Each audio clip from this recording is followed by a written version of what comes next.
Hi, everybody. This is Blaine DeSantis, and I welcome you to another edition of Books and Looks. Yes, it's our weekly voyage of discovery in the wonderful world of books I've been reading and authors I've been interviewing. And today it is my pleasure to have with us Amy Jo Burns, who's written a wonderful novel called Mercury. That's right, not about a planet. No, it's about a family of roofers.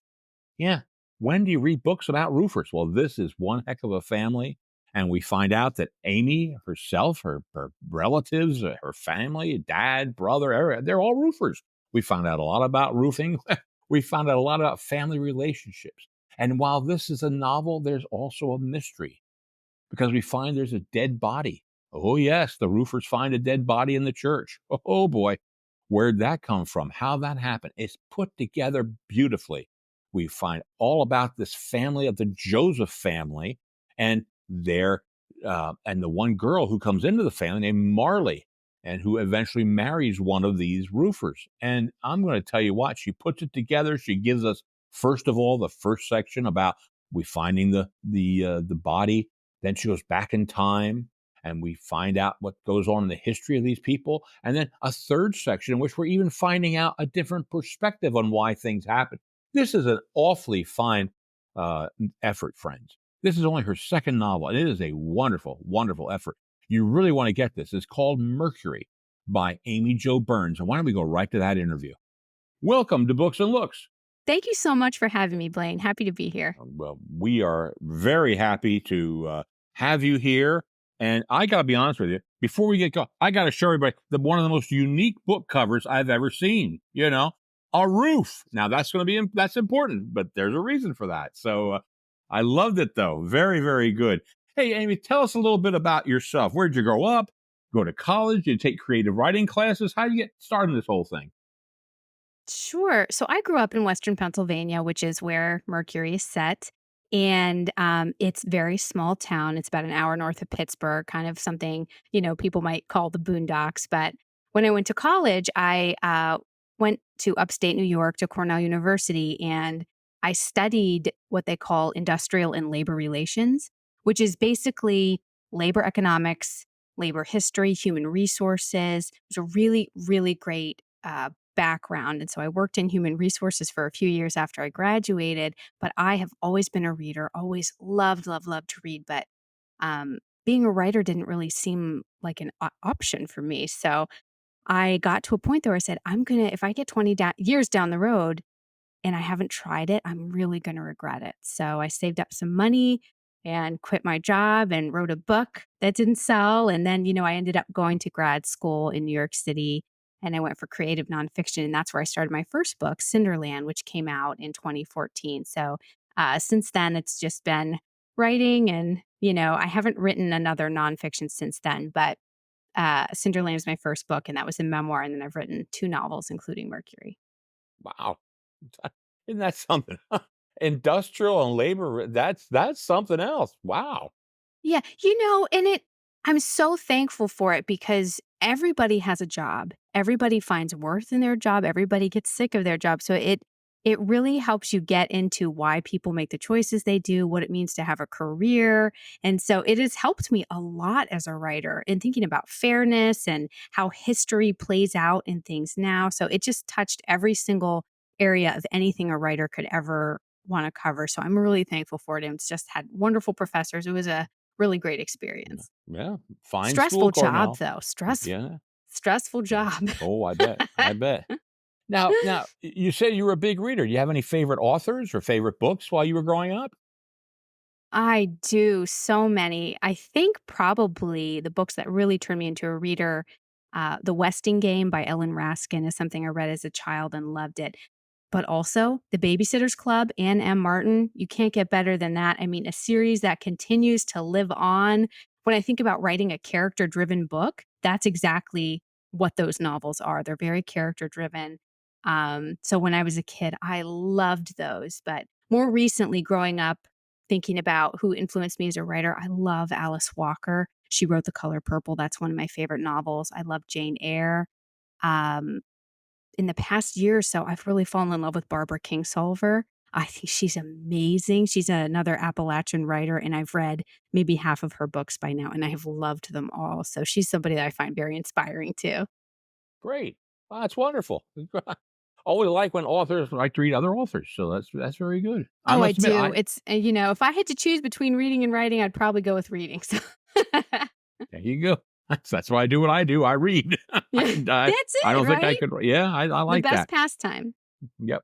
Now tell me, would you be able to read us a little bit about your book today? Would you have a little passage you might be able to read us about Mercury? Yeah. I would Okay. love to. I picked one that's actually from closer to the middle of the book, and it is when one of the characters named Waylon becomes a father, and he's only 18 or 19 years old. The day after tomorrow, Waylon would take them home. He'd try his hand at being not just a father, but a dad. He'd rock his boy into his dreams, bathe his skin, soothe his cries.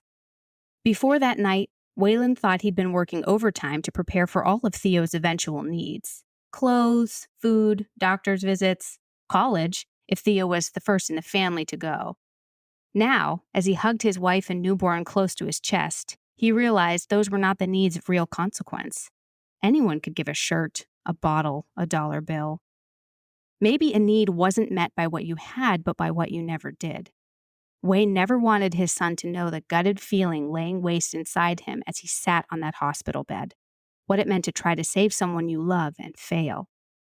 Waylon never wanted Theo to feel like he needed to save anyone at all. For tonight, Waylon's family was safe in his arms. Tonight he could hold close all the things he loved most. Tomorrow would bring enough worry of its own. I like that. Very good. Very good. Yes. Now we can talk about the book. Now let's talk a little bit about Mercury. Now you said I think it's in Western Pennsylvania. Is that where you set it, near where you Yes, grew up? it's actually set exactly where I grew up. My first book, as I mentioned, Cinderland, as a coming of age memoir. And so I set that in my hometown. And the name of my hometown is Mercer, Pennsylvania. But when I was writing, I really wanted to get across what it's like to live in a small town, what it's like to know a small town. And the biggest thing about it is that it is this self contained entity. So small towns can be places that are really difficult to get to and they're really hard to leave. They feel very planetary in that way. So I gave it the name Mercury to just give it a little distance, give it a bit of a, you know, creative writing imagery to it. And I loved it so much that when I sat down and I started writing this book about, a guy who's smoking a cigarette behind the bleachers, that's how the book opens. And I knew without a shadow of a doubt that it was in my hometown. So what was really fun about this project was it was the same place as Cinderland. The difference was all the characters were made up in my brain. So all of the landmarks are real. The church is real. The ballpark is real. The house that the family lives in is based on my grandparents' house. They're old Victorian in the center of town that I knew growing up. So I took all these things that were real in my mind and I just put a made up family and circumstances into it. So it was a really fun way to marry the real and the imagined. Wow. I'll tell you, that's great. Here I thought when you said planetary, I thought you were going to tell me you were from Mars, Pennsylvania. Have you ever been to Mars? Well, I couldn't use Mars because it's No, already an it's actual there. place, right? So, It is. Mercury It is. Mercury thankfully wasn't taken, so that's what I went Okay. with. I even though I'm from Eastern Pennsylvania, I had a case in Mars in Cranberry Township. I love that place, so I won the Oh, case. That's another reason I like the place. But yeah, I didn't yeah. know I if that love was anything. Cranberry. It's a Yeah, yeah. Well, beautiful that's place. interesting. Yep. Now, Mercury, the title was that always your working title? This book had so many titles, and we didn't pick one. It was down to the wire, and I thought, "This book isn't gonna have a title," because I couldn't commit to anything. For the longest time, in my mind, I kept calling it the Roofer novel, and a good friend of mine said, "You have to stop calling it the Roofer novel. That's not gonna be the title." So, what I started with actually was In the Land of Mercury, and another writer friend of mine said, That sounds kind of science fiction. You probably wanna rethink it." So then I was using the title And Sons, which refers to, an industrial family business, but there's already another great book out there that has that title. So, thankfully, after a lot of back and forth, my editor said, "Let's just call it Mercury." And then I knew that was it. That was the title. So thank goodness for her. Wow. That was very good. I liked it, and like I said, short, sweet, to the point, and with the book cover, it all ties in perfectly, all perfectly. Yeah. I like one Now, word titles. Yeah. yeah, I don't blame you. I don't blame you. The protagonist is one Marley West. Now, who is she, and how does she end up coming into Mercury, and what's the very first thing that she sees when she arrives there? Marley is an 18-year-old girl who is from Ohio, and she and her mother moved to Mercury for her senior year in high school. And her mother moves around quite a bit because she's a nurse and always is looking for work. And the thing that I love about Marley is she is ready for whatever life is going to throw at her. She comes to everything with a positive attitude, looking for what she's going to learn, how she can help. And she drives into town. And the first thing that she sees after she gets off I-80 East is this building, and there's 3 men standing on top of it, and she's never seen anything like that before, and she sees this family truck that says, the Joseph family roofing business on the side. So that's the first thing that she sees when she comes into town, but she doesn't know who these men are, or even she's not even interested in them at that point, but that's the first thing she sees. Okay. Now, you have the Joseph family. Now, Marley's our lead character. The Joseph family themselves are very huge parts of this book.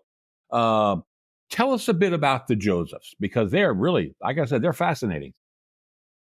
They were so fun to write. So this family has a mom and a dad and 3 sons who are all born pretty close together. Well, the oldest 2 are about a year and a half apart, and then Shay, who's the youngest, comes about 8 years later. And they, in their small hometown, are kind of known as the family who can fix things. The dad is Mr. Fix It. He's kind of known as the person that you call when you've sprung a leak, when your fence needs to be repainted. So they kind of have built their own mythology around being this family that is supposedly who you call when you're in trouble. But the truth is, they spend a lot of time together, but they don't know each other very well. They're not very honest with each other. And they have a lot to learn about what it means to actually love well and what it really means to try to save somebody, if that's something you even can do. And over the course of the book, they learn the hard way that choosing each other is the most important thing. It's not the family business. It's not how the rest of the town sees you. What matters most is that person that you're sitting across from at the dinner table. Well, like I said, there are 3 of them. There's you got the oldest one is Baylor, and then Waylon, and then Shea Baby. I love Shea Baby. That's a great name. Yeah. And now a family of roofers. Now, this is the first book I have read about a family of roofers. How did you come about deciding on a family of roofers?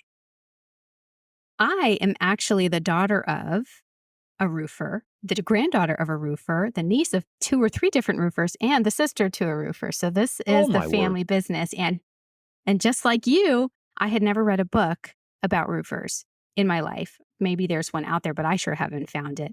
And I 100% believe they deserve a prominent place on the shelf of literature. They are the people who taught me from the youngest age how to tell a story, because roofers are everything that you imagine. They are brave, they're strong, they'll go up and get the job done, but they're also funny, they're self-deprecating, they know how to land a punchline, they know how to tell you a funny story.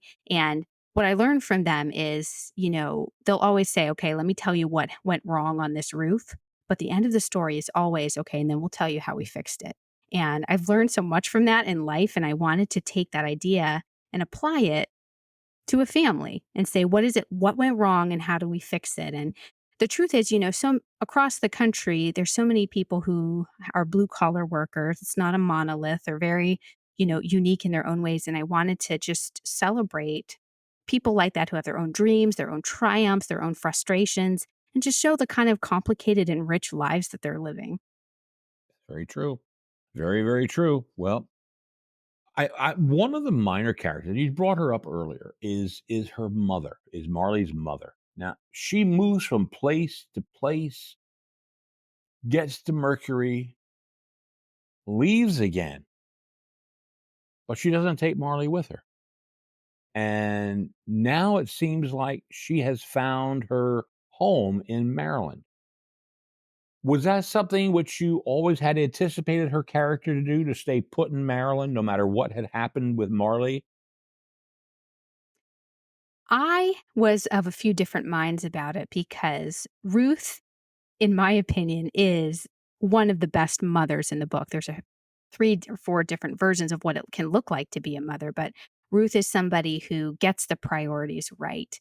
The problem is loses her job, and so she's gotta go where she can find work, and because she had Marley when she was 18, this is the first time in her adult life, now that Marley is married, has decided to stay, that Ruth gets to think only about herself and only what she needs. And there's a certain kind of stability that comes with that. And I think she would have preferred if Marley chose to come with her, but Marley chose to stay. And something that Ruth has always done as a parent is try to make sure Marley has the support and the right to make her own choices. So that's why they separate, but it's hard on both of them. But Ruth does end up being able to have some stability in her life because it's just her and it's the first time that she's had that. Right. Okay. Now, we had the family of roofers. How does Marley get brought into this circle? How does she meet this family of roofers? She is at a baseball game and she sees this fight break out on the field after this team has won. And she is so alarmed that she's about to jump onto the field to get these two boys to stop fighting. And then somebody pulls her back. And this woman that pulls her back is the matriarch of the Joseph family. And Marley quickly learns that these two boys that are out there fighting on the field are brothers. And they are this woman, her name is Elise, that is her two oldest sons. And she very quickly also meets Baylor, who is the oldest, very rough around the edges, but is not afraid to say what he wants. And he spots Marley, thinks she's gorgeous, and says, "Hey, let me take you home." So it's Baylor who brings her into the family, invites her to dinner, but Baylor ends up being not the reason she stays. She falls in love with the family as a whole. She falls in love with Shea Baby, who is about 10 years old at the time. She loves being at their dinner table every night and having that routine of, at least putting a pot roast on the table. That's something that Marley has never experienced before. And so at first she thinks, oh my goodness, this is incredible. This family, they meet together at the same time every single night. There's a hot meal. And she kind of gets swept away in it when she also has something really special in her home with her mother, who might not come home at the same time every day, but she is somebody who is constant, who is loving, who says, come as you are. So Marley gets a really different experience at the Joseph house. Yeah. Now, one of the early scenes that we have is Baylor and Waylon, who are already working now in the family business.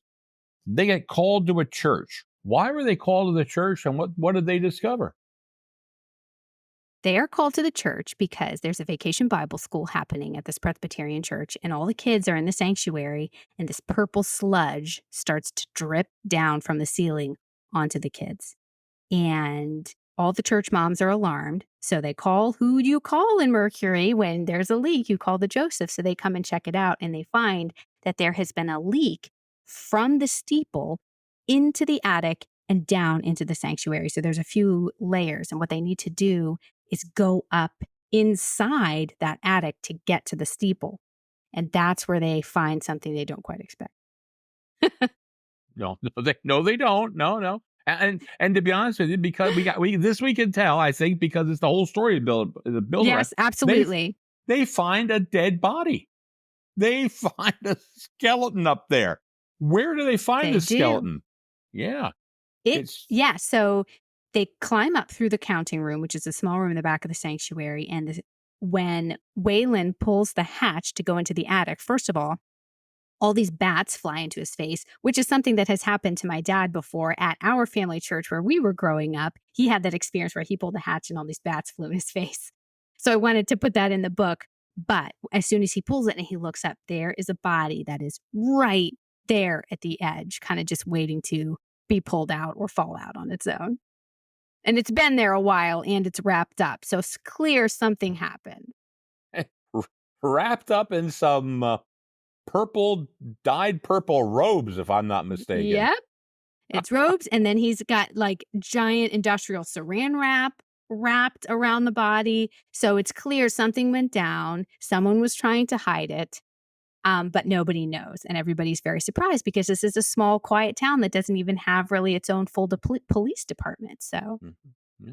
And and so what you do is you start us off with that, discovery, but then you take us back in time, okay? You take us back in time, and so we can find out how everybody starts developing. Now, had you always wanted to write the book that way rather than chronologically? Did you always wanna begin somewhere and then go back in time? I did. That tends to be how I write most of my books as I go back and forth in time because I actually think people in memory and the way that they process meaning in life does not happen chronologically. I think it happens associationally. So often we find ourselves in these present moments where we react to something based on something that happened 10 years ago.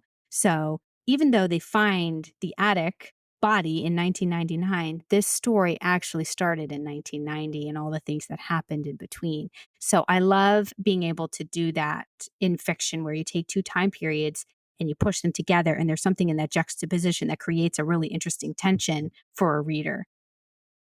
And that's why you chose 1999, far enough in posterity that the body will decay and everything else, and when they find it?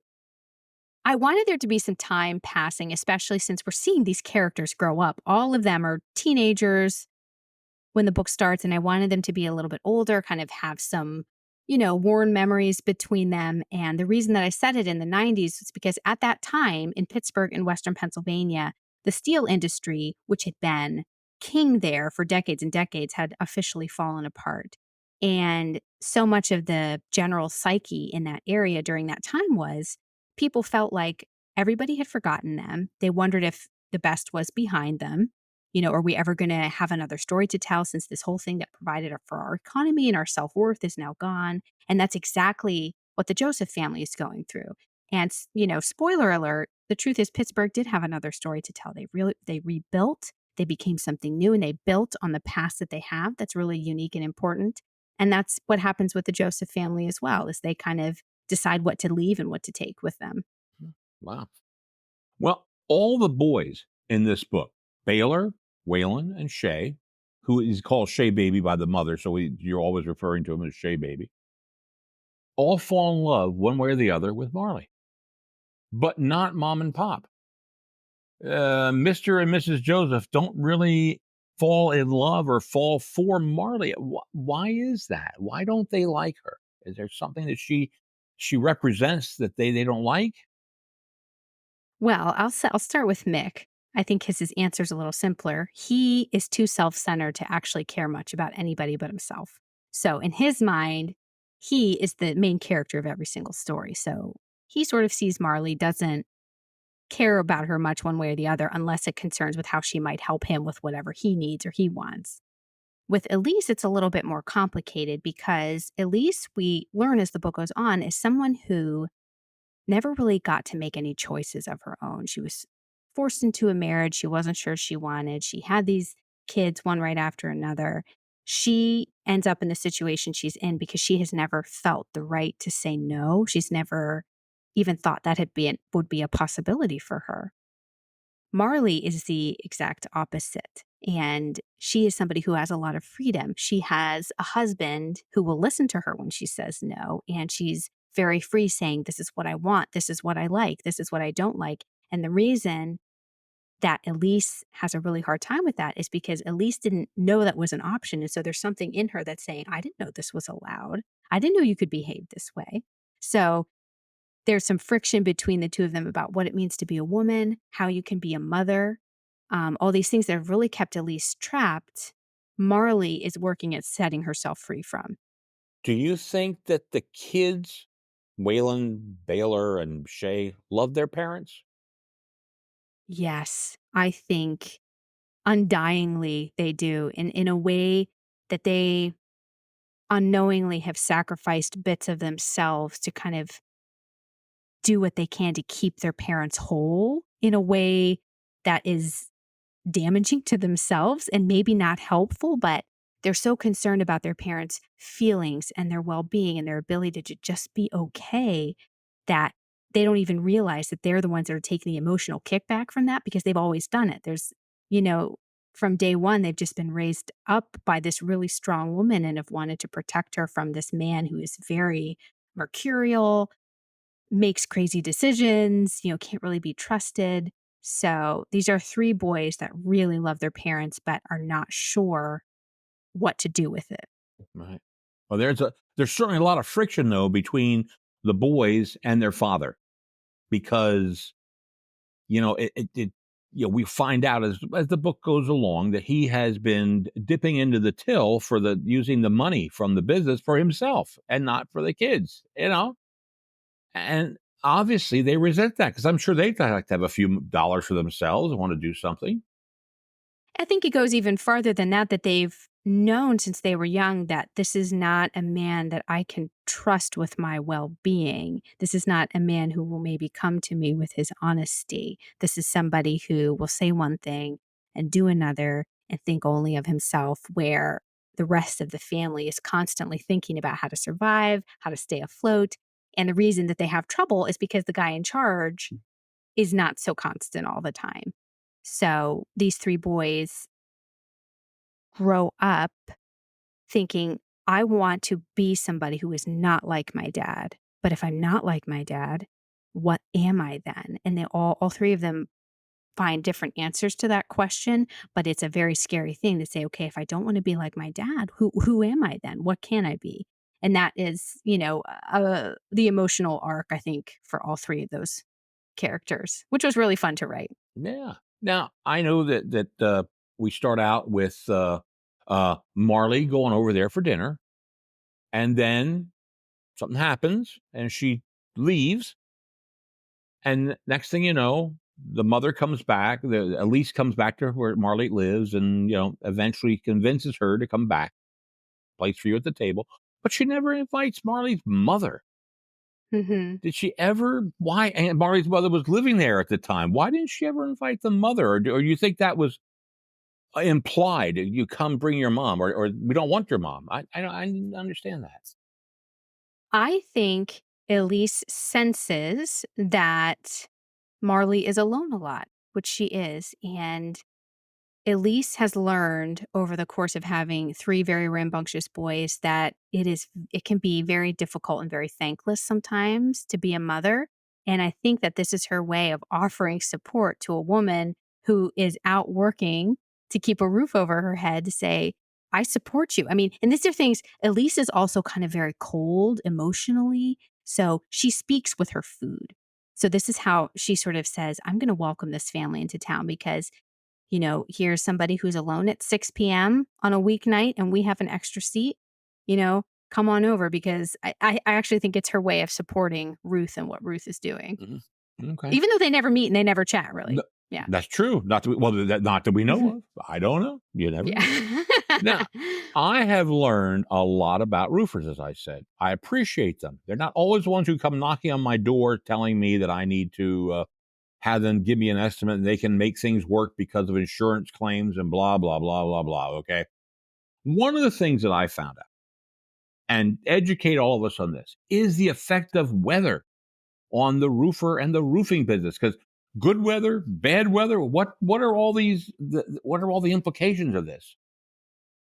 Weather is the one thing that makes their job necessary and also the thing that can make it impossible for them to do their jobs. And some of the most interesting and fascinating stories that my family has are about weather, extreme snowfall and snowdrifts crashing down in a shopping mall while they're on the roof. I mean, they just have so many stories like that. And something else that's really interesting is so my dad would tell you he's a roofer in Western Pennsylvania because he understands the climate, he understands the humidity and what that will do to a rooftop over time. So he would not be somebody who would say, well, let me go to Arizona and I can fix the roofs there because he understands the climate is very different. And the way that rubber reacts, for example, in a mid-Atlantic state that has all 4 seasons versus a place perhaps sunny or maybe even South Carolina, it's gonna be very, very different. So he built his expertise saying, "I understand the weather as much as I can here. I understand the humidity."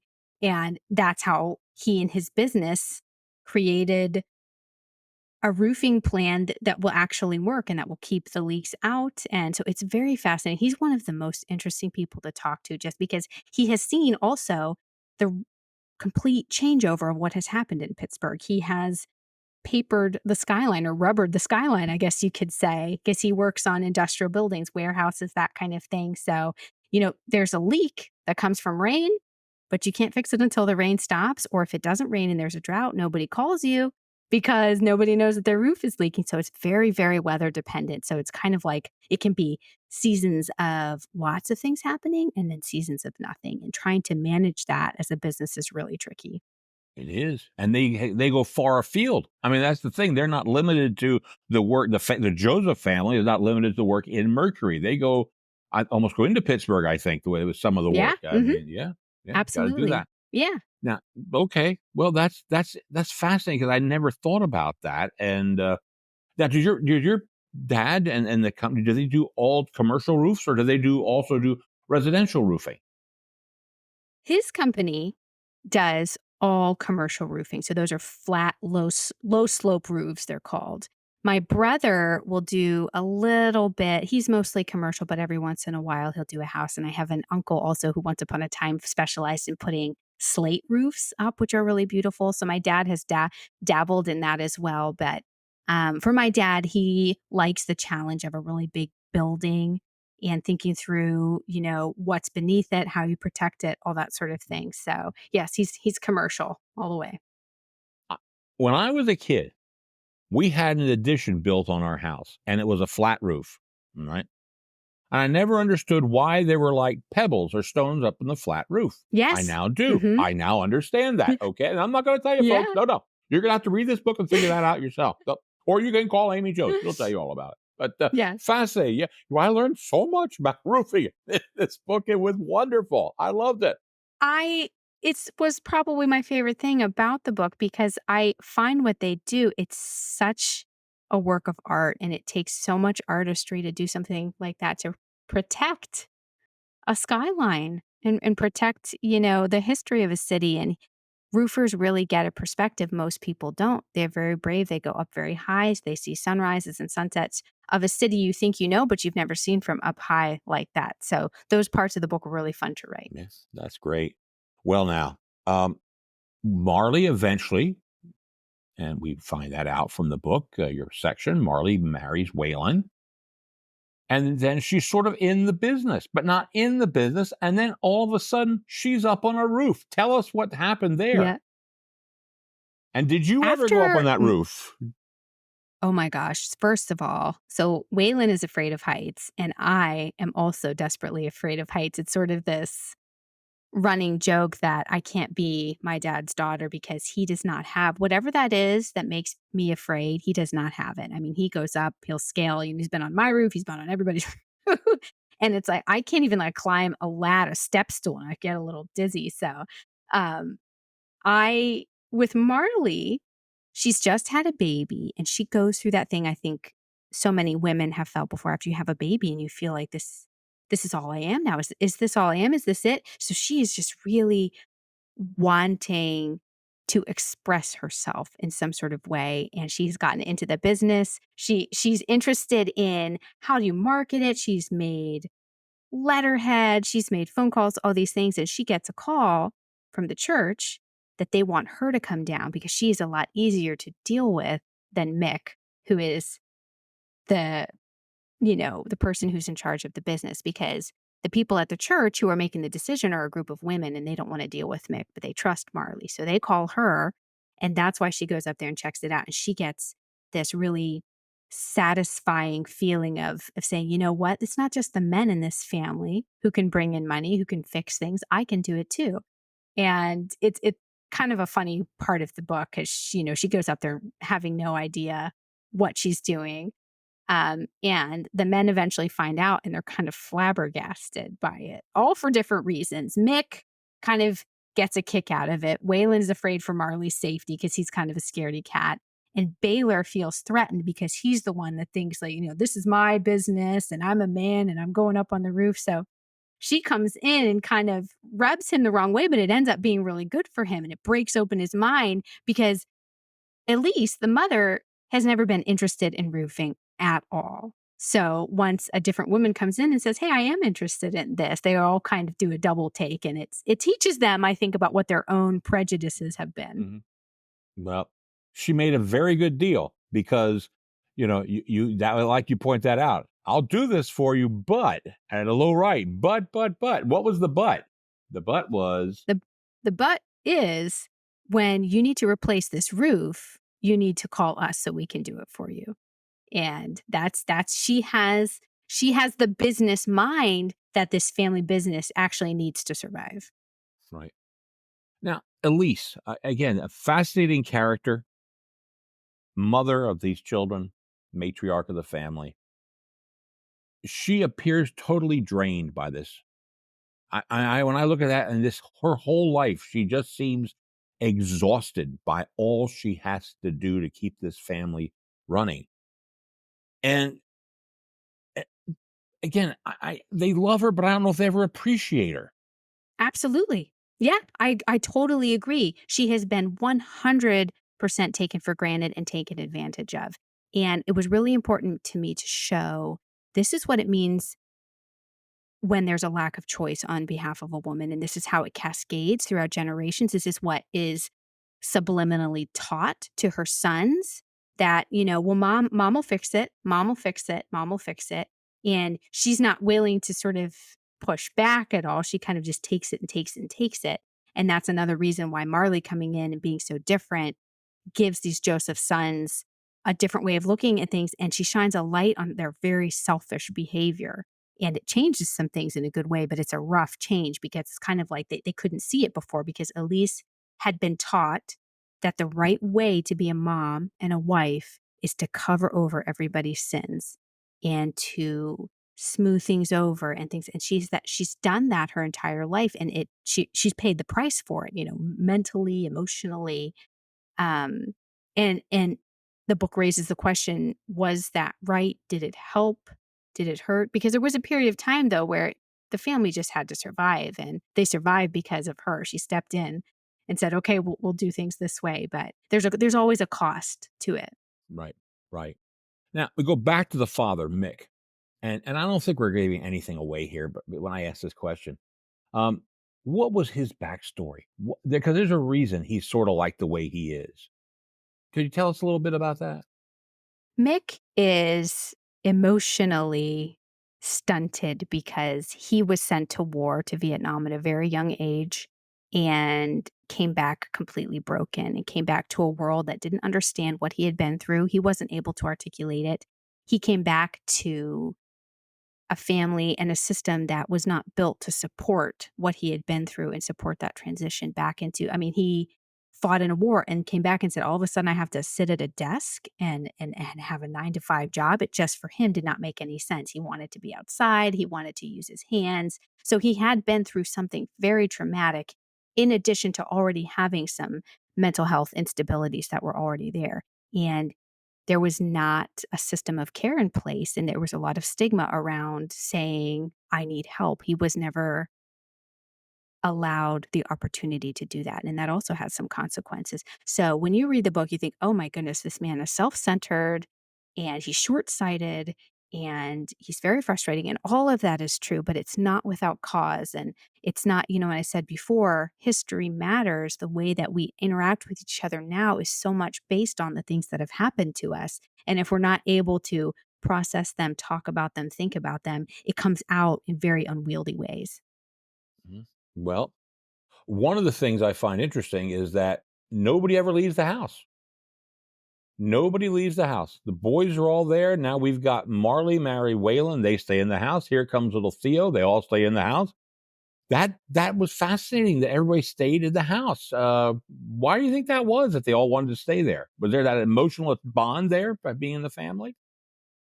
I think so. I think it's a few things. I think it's their notion of safety, but it's also because that's all they've ever known. They don't really know a safety that might not come with strings attached. So they all think, okay, this is safety, even though there's strings attached. And there is this genuine love that they have for each other. But also in Waylon's case, who's the middle child, he's been taught since he was young that he is the one that's got to hold the family together. And because of that, he's very worried to leave because he thinks if I leave, the family's going to fall apart. Dad's going to go off the rails. Um, and so he is not thinking about his own welfare. He is still playing this role of son in his family that it keeps him kind of from being a husband. So he's really stuck between being a son and being a husband pretty much for most of his marriage. Well, now, one of the other interesting things, Amy, was this house is located on Hollow Street. I thought that was so appropriate since I feel Elise has been hollowed out by this whole experience, and the whole family is sort of hollow. No one gets the whole totality of everybody. Now, is there a Hollow Street back where you grew up from, or was that the deliberate title? There actually is not a hollow street, but the street that this house is on is called Pitt Street. And so I wanted to honor a bit of what a pit might be, but give it a more creative flair. So that's how I chose hollow. Mhm. Well, yeah, I thought it was really appropriate for the family, especially for Elise. I thought that poor woman has been hollowed out and goes about her own way, and now, I I know someone who has a family business, not a roofing business, but another business, and they say that when you have a family business, it's like being having a handicapped child. You always have to be there. You always have to be helping. Felt tied down by having that business. Do you think the Joseph family felt tied down by this whole thing? I think what they feel is something they're not able to articulate. What ends up happening in their case is the business becomes a proxy for intimacy and a substitute for when they should have honest emotional conversations. They let the business become this balloon that over time subsumes everything. So when they should be saying, Baylor, it makes me angry when you do this. They are talking about the roof. When they should ask Elise, do you need help with dinner? Do you feel like you're overwhelmed? They're going out to the roof. So they use it as this way to say, this is the thing that holds us together. This business is what makes us who we are. This is what matters when really it's not what matters. So they got it has allowed them to be lazy with each other because they have all agreed this is the thing that we're trying to save. And in some ways, it's the thing that needs to kind of be let go for the family to actually be healthy.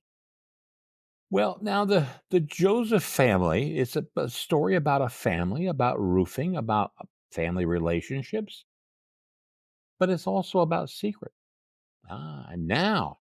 Now you have to write secrets, or you have written secrets. Uh, are there any? We're not going to tell folks. No, no, no. You're not going to get it from us. But are there any characters whose secrets you enjoyed more writing more than anybody else?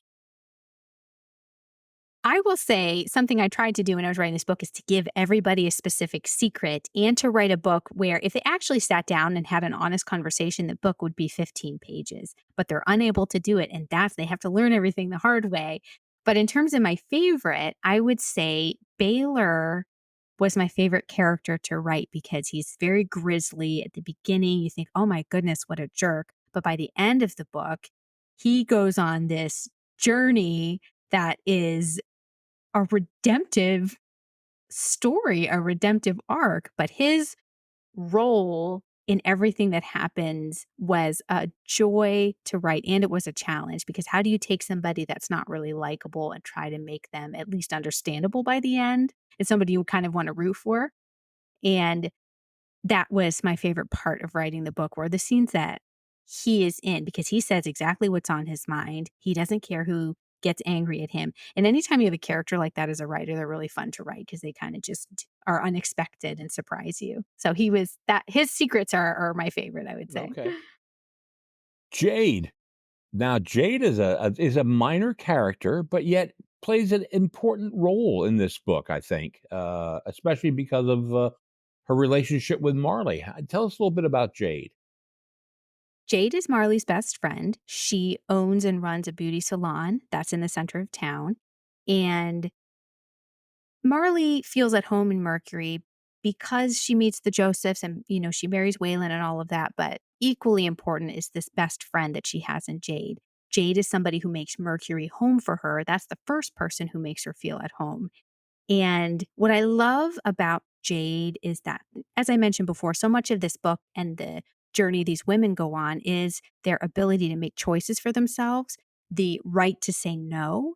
And Jade, very powerfully, a few times in the book, says no. And it sets off a chain reaction of things, but it shows what good can come when a woman is allowed to say no.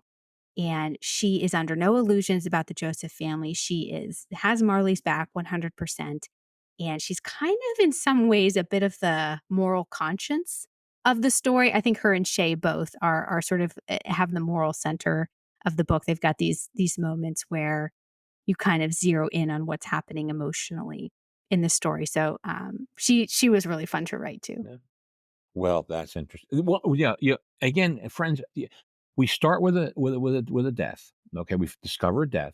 We go back in time, and now here's what's really amazing to me is we go back again, and now in this, what I call the third part of the book, you sit there and fill in some of the gaps that happened, why people acted the way they acted or said what they did. Again, a challenge for you to write it that way or always intending to write it that way? I think I always intended to write it that way. Sometimes my writing process can be a little messy, and a big part of it is me following my subconscious and then looking at what I've written and make a choice about why I decided to tell the story that way and try to pull it off. Um, but I think the biggest thing that I wanted readers to feel was that they were sitting around a table with people listening to a story.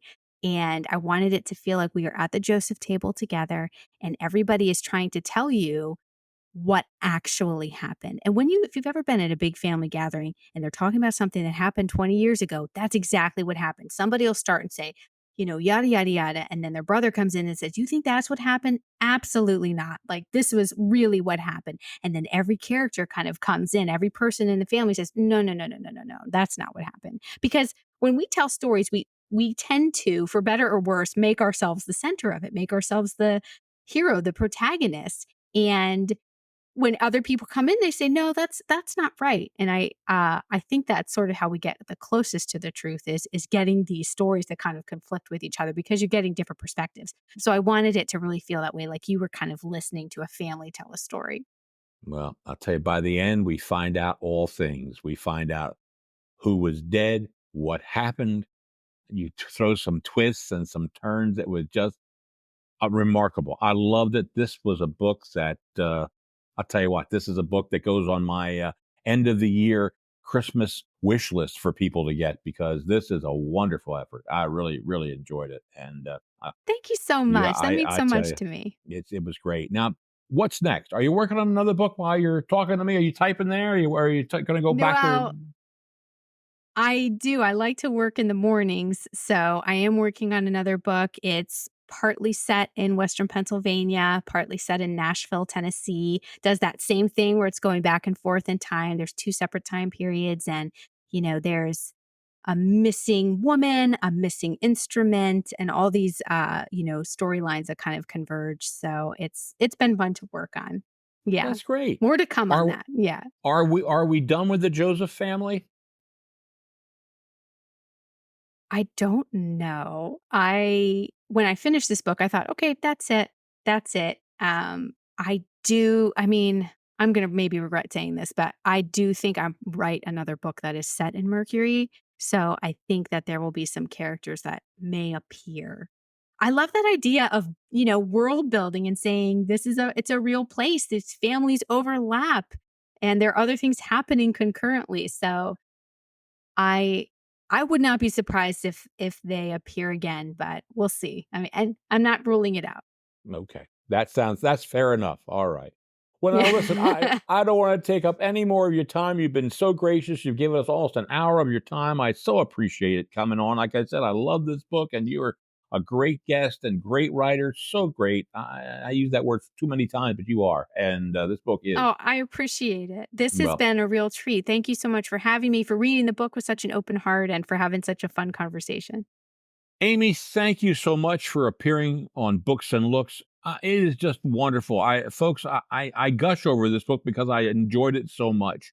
Maybe because I came from a family that was, blue collar. My grandparents were mushroom owners and mushroom farmers. Okay. So maybe that's why I connected with this book. I don't know what it was, but for some reason, this book will really hit the spot for me. I think it will for you also. What am I looking at? Folks, I'm looking at rice. That's right, rice. If you followed my wife, she made the other day 600 stuffed cabbages. Oh my God, 600 stuffed cabbages. They all required rice. And there's some rice left over. So they made some chicken and rice soup. And there's something wrong with the rice. Yeah, there's something wrong with the rice. It's splitting. It doesn't taste right. What's going on? Well, then I pick up a magazine. Lo and behold, they think the rice is changing because of climate change. Yeah, the Japanese have reported changes in their rice crop. And one of the things they find is the rice has been splitting. Exactly what we found, splitting rice. I can't believe this, but apparently there is some correlation between the hot weather, dry weather, too long, too hot. I don't know, but apparently the rice is not doing well. And so if you're having problems with rice, like we had problems with rice, you know what? It could be for who knows the weather, the heat. I don't know, but that's what I'm looking at. Folks, I'm looking at rice this week. So anyway, hey, on behalf of my website, viewsonbooks.com, on behalf of my good friends at Podcast Studio X, this is Blaine DeSantis. May all your leaves be pages in a book.